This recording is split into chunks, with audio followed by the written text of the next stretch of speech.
The class is now on air. Youth Power Radio. Youth Power Radio. Are you a mass communication, broadcasting, or journalism student? O mahilig ka bang makipagbalitaktakan o balitaan? Here's your chance to be the next radio personality. Don't just listen, join Youth Power Radio. Let your school be a part of our show. Represent your college. Be a campus reporter, a radio drama artist, or a broadcaster.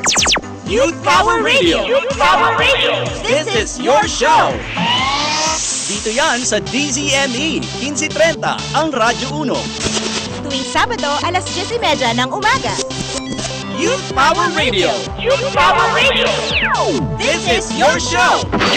Powered by Voice of the Youth Network And Creative Voices Production. You're listening to Youth Power Radio on DZME 1530 kilohertz, powered by Voice of the Youth Network.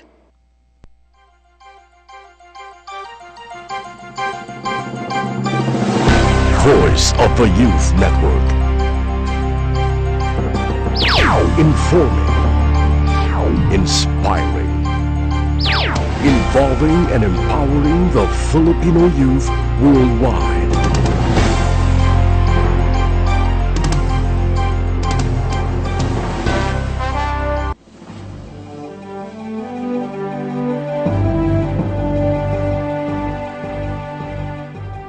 The time is now to be heard, to take action, to be empowered.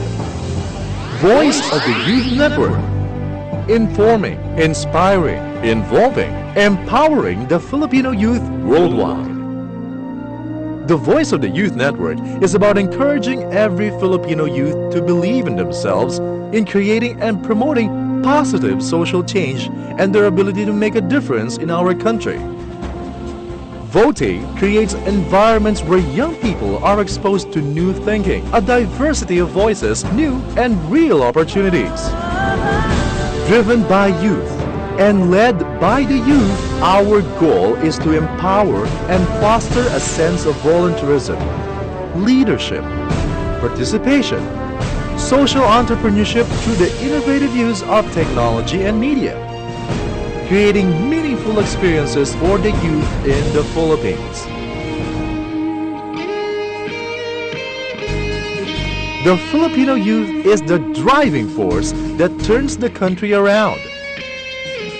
From visionaries to everyday heroes that are truly the hope of not only the future, but the present as well.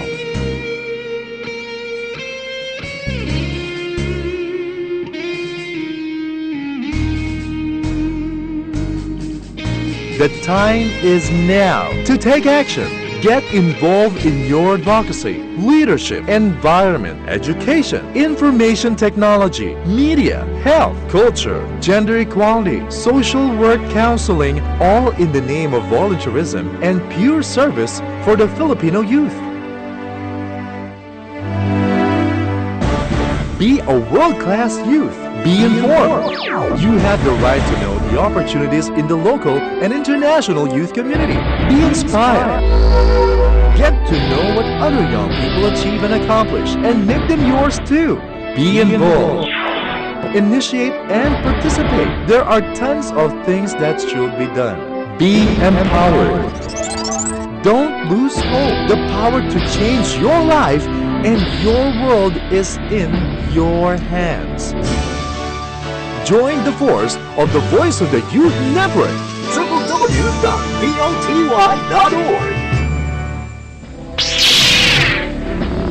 May the voice be with you always.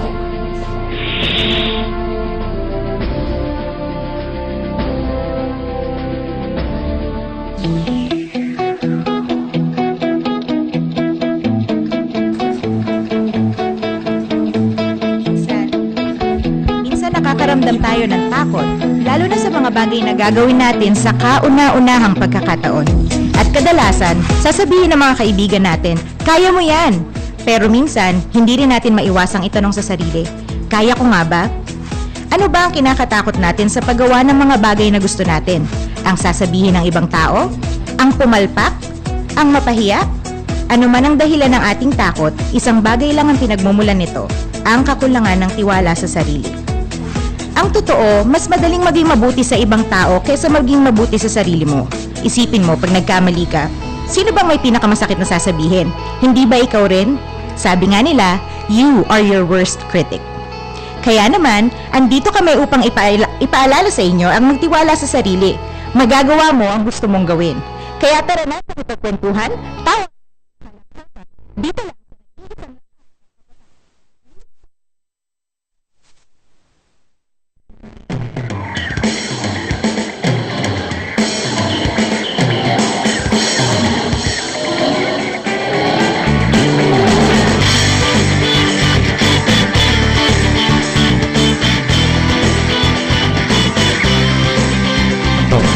Okay.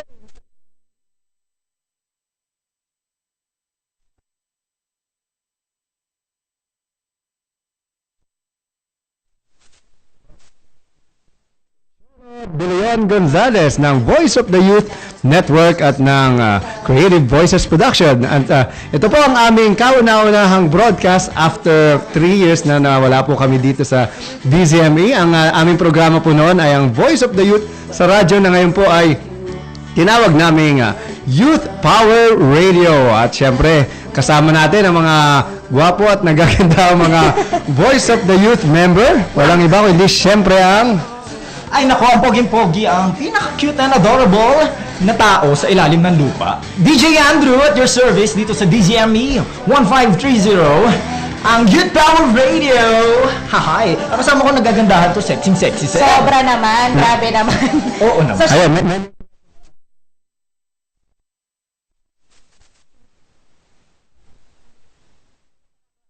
Pero 10 years na ako graduate. So, hello. Ayan, no? Kita nyo naman at talagang nakakatuwa at mamaya...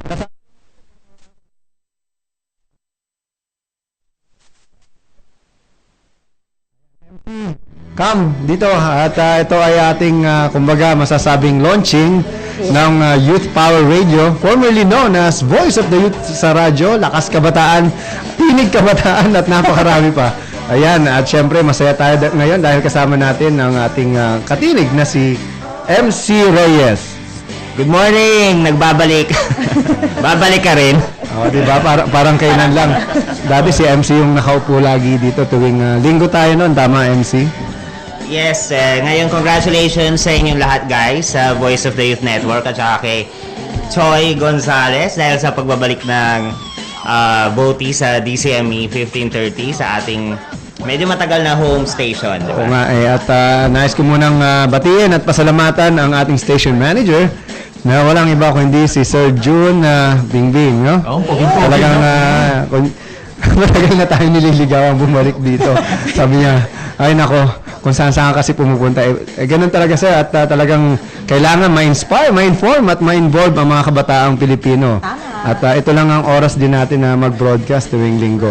At MC, sa mga nakikinig, baka mga nakamiss sa atin, ano? At sigurado may mga follower tayo dito sa DZME na nagulat at bigla na tayo bumalik sa ere. Bulaga! Tama. Ano ba yung mga ginagawa natin noon, MC? Ayan. Ano? Kung ano-ano na, dami nang ginawa. Pero mas maganda yung mga abangan nila sa atin this time. Siyempre, dati puro tayo advocacies, marami tayong guests, meron tayong mga activities. Pero ngayon, feeling ko mas magiging involved ang mga college students at mga kabataan sa bagong program natin. At alam nyo, sa buong Pilipinas, nag-i-exist na po ang Voice of the Youth Radio, no? At meron tayo dyan sa Sorsogon, sa Laguna, sa General Santos, sa Negros, at sa Marawi, no? Wow! Ay, naku. Meron tayo sa Tawid-Hawi talaga. May mga member tayo no, na pumupunta dito. Dami natin. At maraming abangan ang mga ating mga katinig. So sa lahat po ng mga kabataan dyan, sa mga magulang na sa tingin nyo may talento po yung mga anak ninyo na wala hong pakialam sa AM station, ibalik po natin ang mga kabataan na yan sa pakikinig dito sa AM, lalo-lalo na ang pinaka malakas dyan sa kanan, which is ang Radyo 1 DZME 1530. At wala na po kayong iuusog. Kami na po yung nakadulo. Wala kayong choice. Kami na gusto mo. Oo, kahit magtayo kayong stasyon.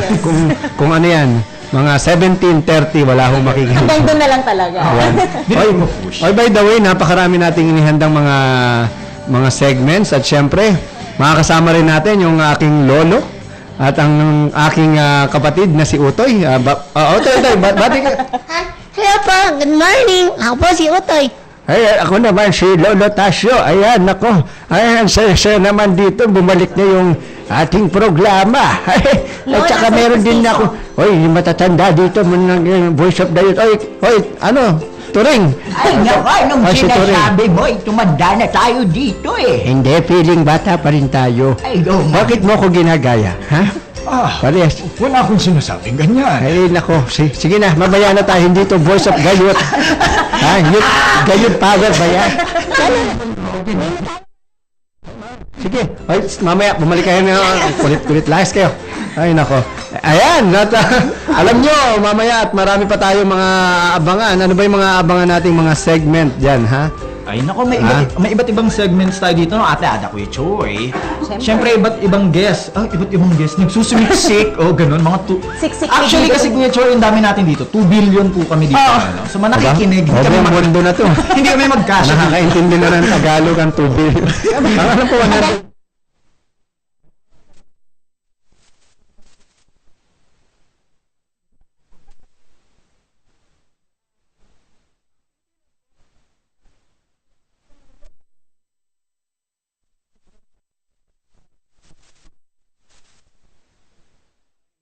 family planning po kayo at hindi ko ma-imagine paano nyo pakakainin yung mga anak ninyo at paano nyo pag-aaralin yung balang araw. Totoo yan. At syempre, Ate Ada, ikaw, kamusta ka naman at dalagan-dalaga ka? Okay naman.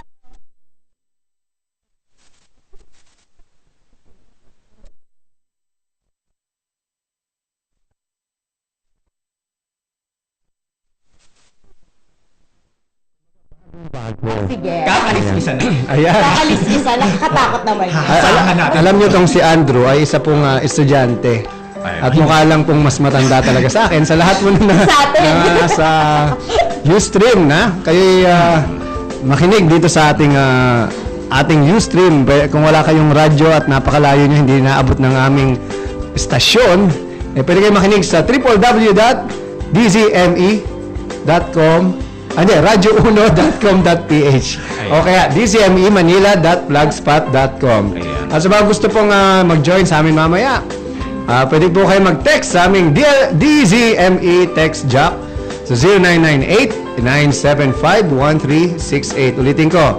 Ulitin ni Andrew. Ayun. Pwede kayong mag-text sa DZME text jock 0998-975-1368. Ayan. And you can call us via our landline. Ate Ada, go! Landline namin is 861-6947. That's 861-6947. Yan si Ate Ada mamaya, mga papakinggan nyo. Maraming mga payong ate. Yan mahalata si Ate Ada. Ate Ada, dito ka magsalita para mas malinaw. Ayun nga Sige na nga. Ayan. So, ano ba yung ating susunod na segment dyan? At, Andrew. ayan. Yan, iniimbitahan namin lahat ng mga young aspiring broadcaster, mga broadcast communication student, mass communication, communication arts. Basta may communication sa inyong course, ano pang patumpik-tumpik nyo? Punta na kayo dito sa DZME. Makisama sa aming lumalaking pamilya. Agad. Yes. Agad. Lumalaking pamilya. Malaki na talaga. 10 taon na tayo eh. Alam mo ba, bumalik lang tayo. Napakarami na pong mga member ng Voice of the Youth Network. Alam niyo po sa mga nakikinig, basically ang aming goal at ang aming mission is to encourage every Filipino youth to believe in themselves in creating positive social change through media, broadcasting, and online. Ba't niyo tumatawa? Ano yung pipindot? Ayan. At ito lang ang show na maghahatid ng good news sa ating mga kabataan. Dami-daming bad news dyan sa we focus more on the positive news. Bawal po ang bad news. Kung bad news, sa amin yan ay hindi news. Oo. Correct. Tama yun. Kasi Oo. 'di ba sa tuwing nanonood ka ng TV, nakikinig ka na radyo, parang lagi na lang patay, si ganito, nanakaw, nasunog, puro ganon. Dito, ang news natin, laging good news. Lagi na lang ang narinig natin ganito. Kung mahusay ang pagsisinop at pagsisiyasat ng ebidensya, siya ang biktima. Biktima. Ginahasa. Pinatay. Lagi na lang ganun yung Naku, alam nyo, sa totoo lang, kasi ang nangyayari sa atin sa Pilipinas, nagpo-focus tayo sa negative news, no? Why not? Alam mo, sa totoo lang, 90% o 99% naman talaga ay positive news. Totoo yan. At bakit talaga? Kasi sinesensationalize ang negative. Kaya yun ang pinag-uusapan. Abay, yung kaibigan ko, di ba, may kumalat na Ano yan? na video.